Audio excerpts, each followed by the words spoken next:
Nuevamente nos encontramos en el curso de Teología Fundamental, pero antes de empezar este curso vamos a llamar al Espíritu Santo para que ilumine nuestras mentes. Ven Espíritu Divino, manda tu luz desde el cielo, Padre amoroso del pobre, donen tus dones espléndido, luz que penetra las almas, fuente del mayor consuelo, ven dulce huésped del alma, descanso de nuestro esfuerzo, tregua en el duro trabajo, brisan las horas de fuego, gozo que enjuga las lágrimas y reconforta en los duelos, entra hasta el fondo del alma, divina luz y enriquecenos. Mira el vacío del hombre si tú le faltas por dentro. Mira el poder del pecado cuando envías tu aliento. Riega la tierra en sequía, sana el corazón enfermo. Lava las manchas, infunde calor de vida en el hielo. Toma el espíritu indómito, guía al que tuerce sendero. Reparte tus 7 dones según la fe de tus siervos. Por tu bondad y tu gracia, dale al esfuerzo su mérito. Salva al que busca salvarse y danos tu gozo eterno. Amén.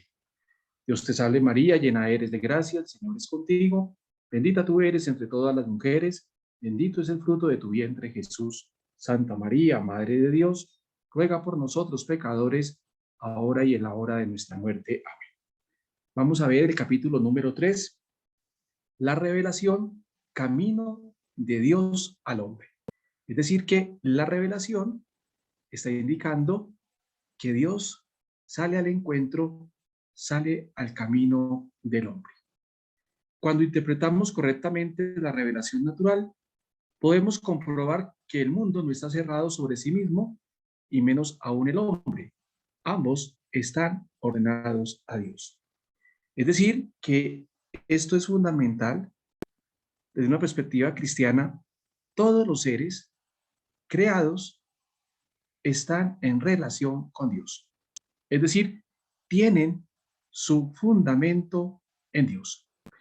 Pero no llegamos a este conocimiento sino con esfuerzo y dificultad, y quizá después de muchos errores, debido a que nuestra inteligencia está oscurecida y nuestra voluntad está debilitada por el pecado. Cuando contamos con nuestras solas fuerzas naturales, podemos andar por un camino bello, pero largo y en ocasiones peligroso. Porque existe otro orden de realidades que el hombre no puede de ningún modo alcanzar por sus propias fuerzas y que nos sería imposible conocer si no nos hubieran sido comunicadas, ya que no pueden deducirse de los fenómenos que nos rodean. Pero Dios, que es sumamente bueno y misericordioso, ha salido a nuestro encuentro y nos ha dicho otra palabra clara y evidente. Se ha dirigido a nosotros de un modo que trasciende su manifestación en la creación. Nos ha comunicado quién es y nos ha dado una nueva luz para comprendernos a nosotros mismos y comprender el mundo. ¿Cómo hace esto Dios? Esto Dios lo hace a través de la revelación. Dios se ha acercado a nosotros, es decir, que Dios ha tomado la iniciativa, nos ha abierto su corazón y de alguna manera nos ha dado a conocer su propia intimidad, su mundo interior. El motivo de esta actuación es el amor que mueve a Dios a comunicar su vida más allá de sí mismo. Es decir, que Dios se mueve por puro amor, no se mueve por necesidad, sino se mueve por amor. El Antiguo Testamento y el Nuevo Testamento atestiguan esta realidad en muchos lugares. Dios, que está oculto a los hombres y que habita una luz inaccesible, nos comunica su propio misterio, mantenido en secreto durante siglos eternos. Por eso el hombre no camina hacia el vacío cuando se entrega a la búsqueda de sentido y felicidad. El contenido principal de la revelación es la Santísima Trinidad. Esto es muy importante. El contenido principal de la revelación es la Santísima Trinidad, es decir, Padre, Hijo y Espíritu Santo. La Trinidad es el misterio de Dios en sí mismo, la fuente de todos los otros misterios de la fe y la luz que nos ilumina. Dios nos muestra que es amor y nos llama al amor. Es un Dios que por sobreabundancia de su ser se da y se comunica.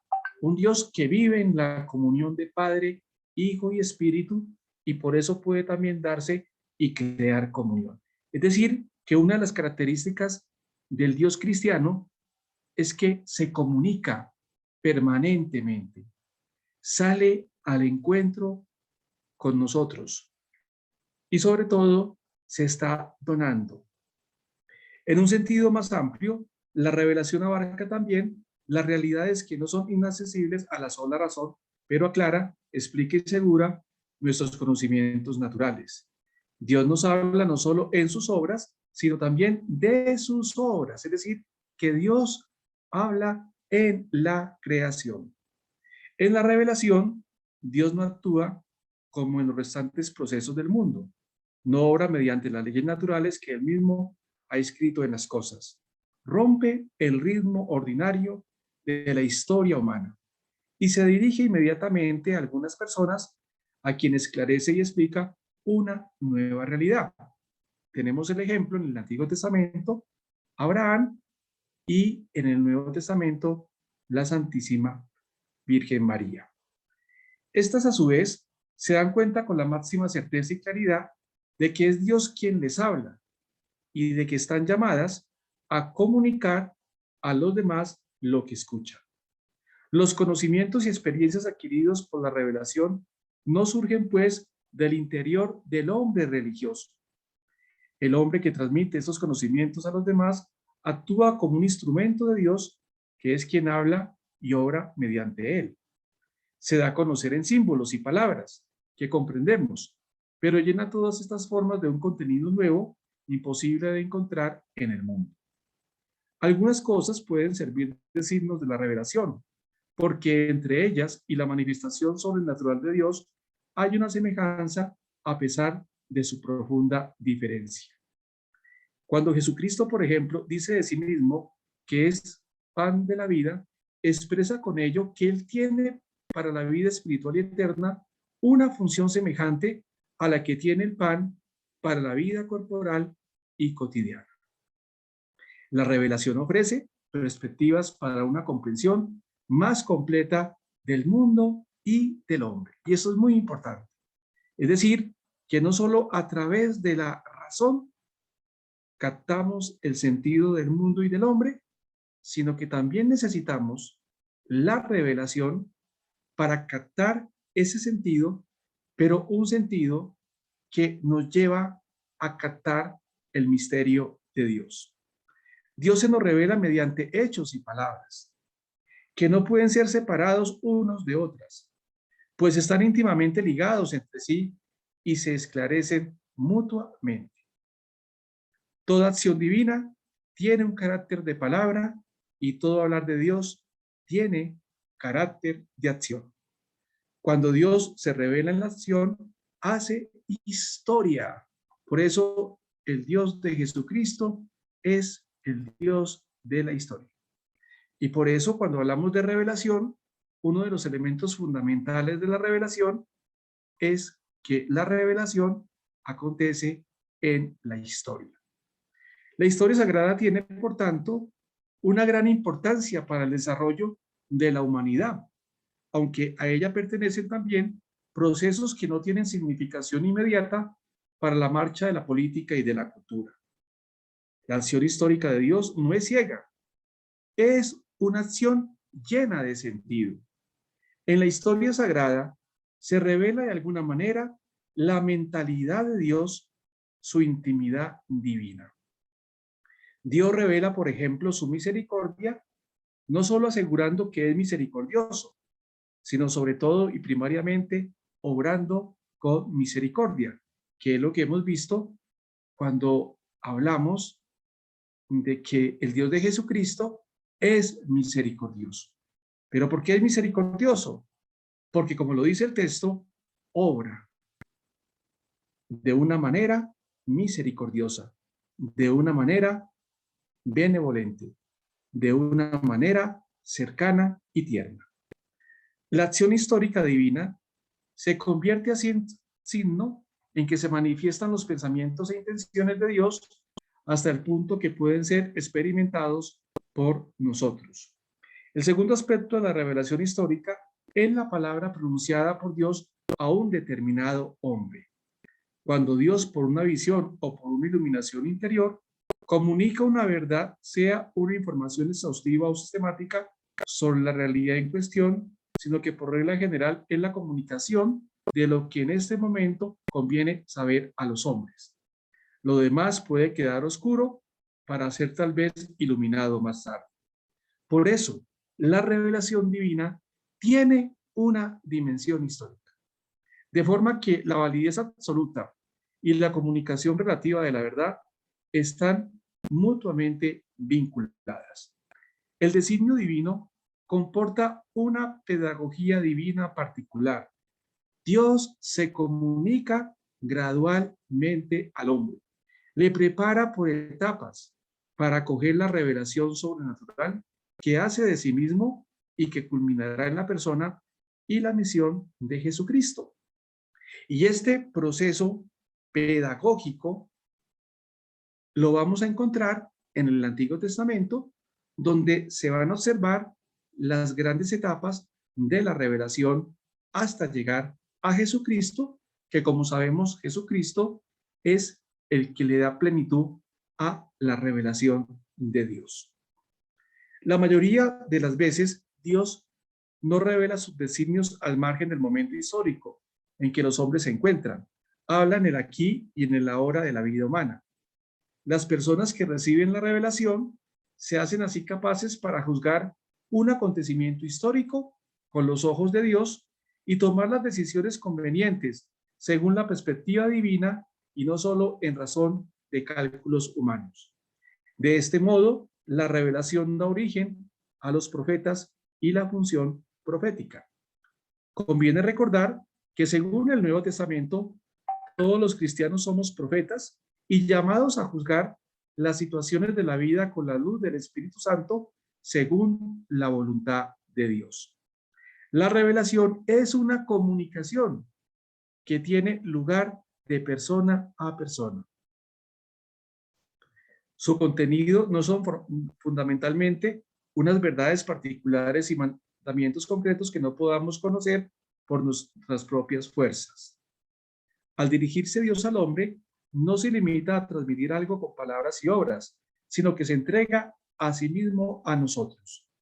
La respuesta se encuentra en la historia de la relación de Dios con los hombres. Es decir, que en el Antiguo y en el Nuevo Testamento vamos a ver una relación permanente de Dios con los hombres y vamos a ver cómo Dios siempre toma la iniciativa, siempre se revela, se manifiesta y sale al encuentro de los hombres. La fe en Dios vive del recuerdo y de la actualización de esta historia, que ocurrió de una vez para siempre. Ella es la fuente y la norma de nuestras palabras sobre Dios y el fundamento de nuestra esperanza. En la medida en que una persona medita sobre las palabras y acciones divinas, puede descubrir que se dirigen también directamente a ella y que su vida forma misteriosamente parte de la historia sagrada. En la revelación, Dios abre el misterio de su intimidad y se da a conocer. Es decir, que Dios, a través de su manifestación, de su revelación, se está dando a conocer a los hombres. Habla a los hombres como amigos a quienes entrega sin reservas. Puesto que el amor es el motivo y la meta de la revelación, esta no puede reducirse jamás a mera información o instrucción intelectual. Es decir, que la revelación no es un conjunto de verdades, sino es un encuentro que cambia la vida del hombre. Dios, al intervenir en la historia, siempre busca conceder a las criaturas la participación en su propia vida divina.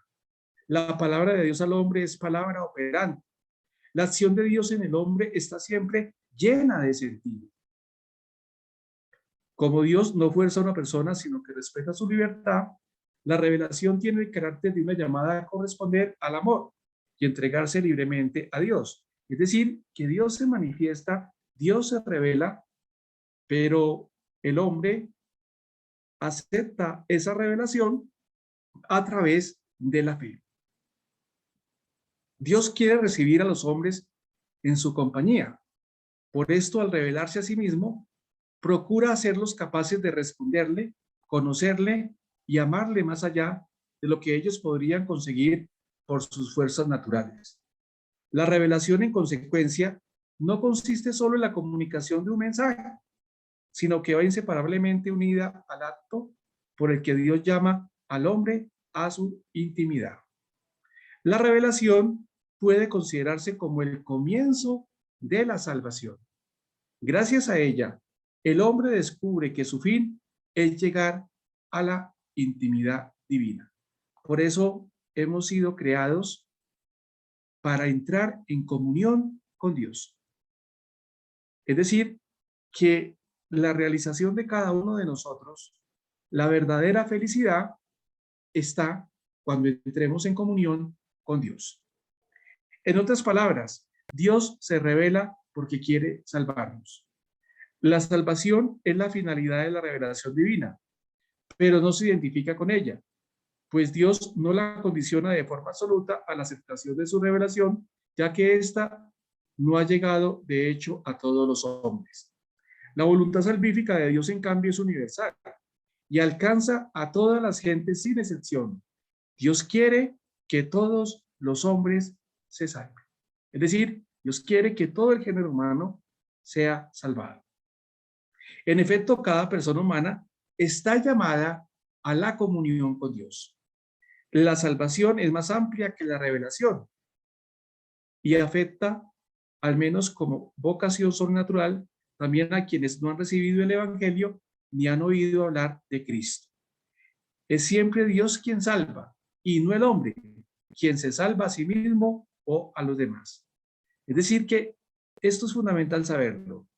No soy yo el que me salvo por mis propias fuerzas, por mis méritos personales, sino es Dios el que me salva. En un sentido impropio, el hombre puede salvarse a sí mismo de peligros y de males, pero solo se salva auténticamente cuando es redimido, cuando es liberado de la raíz de todo lo que le esclaviza, que es el pecado. Un cristiano tiene más confianza en Dios que en sí mismo. Está convencido de que lo decisivo no es lo que él haga, sino lo que Dios hace por él. Entonces, fijémonos allí, vimos la dinámica de la revelación. Y podemos concluir que la dinámica de la revelación consiste siempre en que Dios toma la iniciativa, en que Dios sale al encuentro del hombre. Y Dios se revela porque quiere salvar al género humano. Vamos al capítulo 4, las etapas de la revelación. Al confesar a Dios, los cristianos no miramos solo a la armonía del cosmos, ni tampoco nos referimos a mitos de tiempos primitivos. No hablamos solo del Dios que se experimenta en la intimidad del corazón humano o del Dios de los filósofos.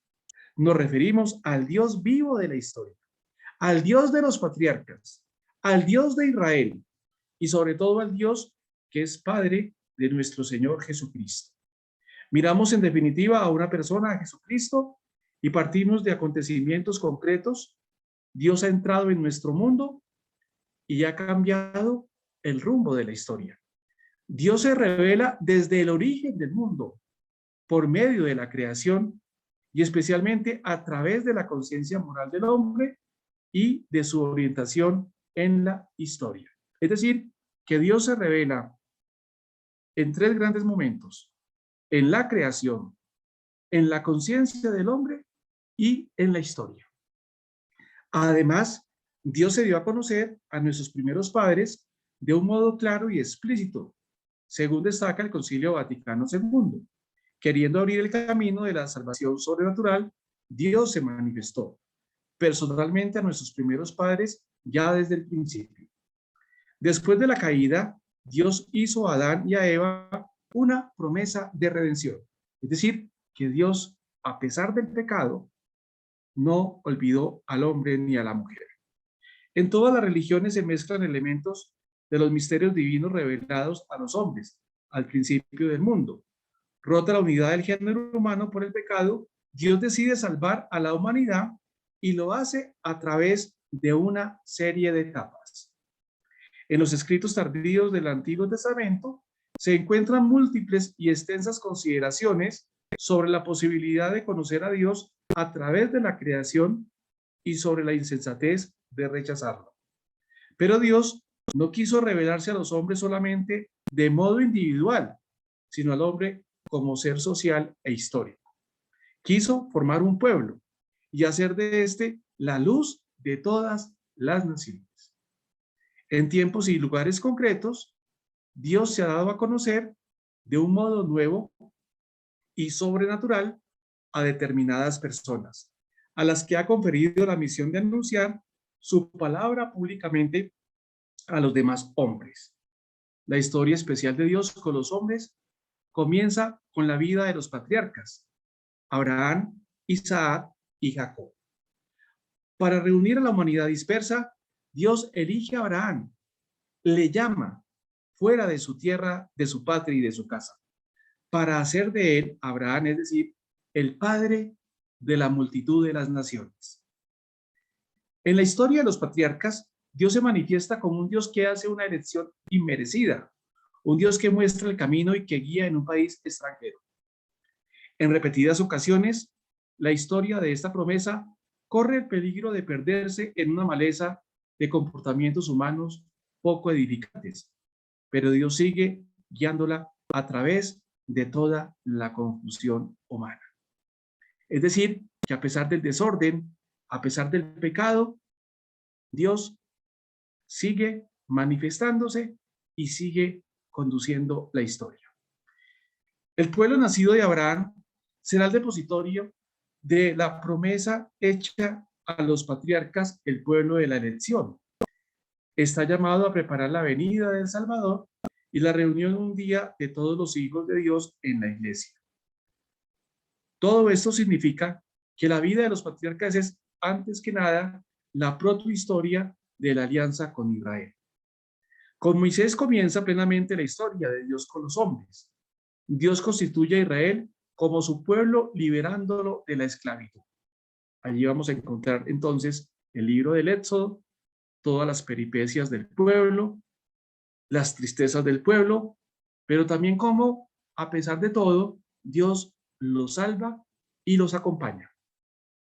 En la travesía del Mar Rojo y en la marcha por el desierto del Sinaí, en la llegada a la tierra prometida y en la construcción del reino de David, Israel experimenta una y otra vez que Dios está con él. Le lleva sobre alas de águila para establecer con él una alianza y de entre todos los pueblos hacer de él su propiedad especial que le pertenece como un reino de sacerdotes y una nación santa. Esta alianza no es un contrato entre socios que se encuentran al mismo nivel, con iguales derechos y deberes. Al contrario, Dios la confirma gratuita y libremente. El Dios de Israel, por tanto, no es un Dios que preside impasible la suerte de los hombres y el curso de la historia. Es un Dios vivo que ve la miseria del hombre y escucha sus clamores. Es un Dios que tiene compasión de los que sufren, un Dios que ligera y guía, un Dios que interviene en la historia y abre camino a una historia nueva. Recordemos que el pueblo de Israel toma conciencia de que ese Dios vivo es un Dios misericordioso, rico en piedad y lento a la cólera. La historia de la alianza transcurre de un modo extraordinariamente dramático. Con frecuencia Israel cae en la miseria y la opresión, porque abandona al único Dios vivo y se olvida del precepto fundamental de su ley para adorar a los ídolos de los pueblos vecinos. Esa es una constante de Israel, la idolatría. En esas situaciones Dios hace surgir hombres y mujeres para ayudar a su pueblo en las horas de necesidad. Los profetas reciben de Dios el encargo de hacer que el pueblo vuelva a la obediencia y a la justicia, y en la época difícil del exilio deben darle ánimo y consolarle. Por eso el profeta anuncia y denuncia. Anuncia la buena nueva, que es Dios, y el plan de Dios, pero también denuncia los pecados que apartan de Dios. Por eso hablan del Dios que es Padre de Israel, su pastor y rey, de Dios como protector y liberador de los pobres y oprimidos. Al mismo tiempo, los profetas advierten el peligro de una confianza falsa. A través de los profetas, Dios forma a su pueblo en la esperanza de la salvación, en la espera de una alianza nueva y eterna destinada a todos los hombres. Los profetas anuncian una redención radical del pueblo de Dios, la purificación de todas sus infidelidades, una salvación que incluirá a todas las naciones. Cuando la Biblia quiere explicarnos quién es Dios, no acude a conceptos abstractos y complicados. Habla de Dios sirviéndose de imágenes sencillas e incluso a veces de expresiones humanas. Para expresar que Dios trasciende todo lo terreno y humano, la Biblia en muchos pasajes lo llama el Señor. Al final de los tiempos, Dios levantará de nuevo a Israel y hará una nueva alianza que no se escribirá como los 10 mandamientos en tablas de piedra, sino en el corazón. Así, los apóstoles no descenderán de la montaña con Moisés, llevando en sus manos tablas de piedra. De esta raíz del Antiguo Testamento no puede ni debe separarse nunca el anuncio cristiano de Dios, que no aporta una idea general de la divinidad, sino que da testimonio del Dios concreto que se ha dado a conocer por Abraham, Moisés y los profetas. A través de las diversas etapas de la historia sagrada, Dios ha preparado a su pueblo para la revelación definitiva en Jesucristo. Él es el cumplimiento de las promesas del Antiguo Testamento. Y por eso podemos decir que hay una dinámica que consiste en promesa y cumplimiento. El Antiguo Testamento promete y el Nuevo Testamento cumple esas promesas hechas de Dios al pueblo. Durante su vida sobre la tierra, Jesús comunica a los hombres quién es Dios en realidad. Su predicación tiene el sello del lenguaje y de las ideas del Antiguo Testamento. En la mayoría de sus afirmaciones pueden encontrarse paralelismos con los escritos veterotestamentarios y con la tradición judía. Como para el Antiguo Testamento, también para Jesús, Dios es el creador que ha dado el ser a todas las cosas, que todo lo cuida, guía y conserva. Que este va a ser un tema cuando estudiemos la teología de la creación. Para Jesús, la solicitud de Dios como creador amoroso se manifiesta en toda la naturaleza, en la hierba y en los lirios del campo y en las aves del cielo. De manera especial, las parábolas muestran cómo en todos los hechos de la vida humana podemos descubrir la huella de Dios y de sus obras. Que esto es lo que hacen en cierta manera los santos. Los santos son aquellas personas que perciben las huellas de Dios en su historia personal. Como para el Antiguo Testamento, también para Jesús, Dios es el Señor de la historia, que ayuda y salva, libera y redime, que aquí y ahora produce lo nuevo y que todo lo hace no solo en la interioridad del corazón, sino también en el cuerpo del hombre. Los milagros de Jesús son la más clara prueba. No han de entenderse como espectaculares manifestaciones de fuerza, sino como acciones del poder divino. A pesar de estas semejanzas con el Antiguo Testamento, la predicación de Jesús acerca de Dios tiene un acento completamente nuevo y es por tanto inconfundible y única. Pero Jesús no ve el comienzo del reino de Dios como Juan el Bautista, bajo el signo de la ira, sino de la gracia, de la misericordia y del perdón divinos. Compara el reino de Dios con un banquete de bodas o con una cosecha grande y rica. Su mensaje sobre Dios es un mensaje de alegría, como se expresa sobre todo en las bienaventuranzas del Sermón de la Montaña. Esta alegría se dirige sobre todo a los pecadores, para que se conviertan y sigan su llamada. Pueden confiar en que Dios es para ellos como un padre que aguarda al hijo pródigo, le perdona, le entrega de nuevo todos los derechos de hijo e incluso celebra su vuelta con una gran fiesta. Y estamos hablando de la parábola de Lucas capítulo 15 del hijo pródigo. Este mensaje sobre Dios como amor sin límites es el núcleo más profundo de las palabras de Jesús sobre Dios. Jesucristo habló de Dios de un modo enteramente único. Según el testimonio de los evangelios, la relación de Jesús con el Padre es distinta de la que mantenemos nosotros. El carácter histórico de la revelación alcanza su máxima intensidad en Cristo. Jesucristo es el Hijo eterno a quien Dios ha enviado al mundo. En él, Dios no se contentó con intervenir en la historia humana con obras y palabras, sino que él mismo se hizo presente como sujeto que obra y habla. Para comprender más perfectamente la revelación de Dios hecha en Cristo, pueden ayudarnos algunas aclaraciones que suministra la teología trinitaria. Según ella, Dios Padre habla eternamente toda la abundancia del ser y de la vida en una palabra personal, el verbo, su Hijo. En lo que hace Jesús y dice, obra y habla el mismo Dios. De sus acciones y palabras se puede decir, en consecuencia, así habla y obra Dios. Dios habla y obra tal como podemos ver y oír en Cristo. En él, Dios se manifiesta definitiva y eternamente, de modo que en sentido cristiano ya no se puede hablar de Dios prescindiendo de Jesucristo. Cristo vive y actúa con constante y fundamental referencia al Padre. Es Cristo quien nos abre el misterio de la Trinidad, nos muestra la intimidad de Dios. Dios se nos manifiesta en el Nuevo Testamento como Padre, Hijo y Espíritu Santo.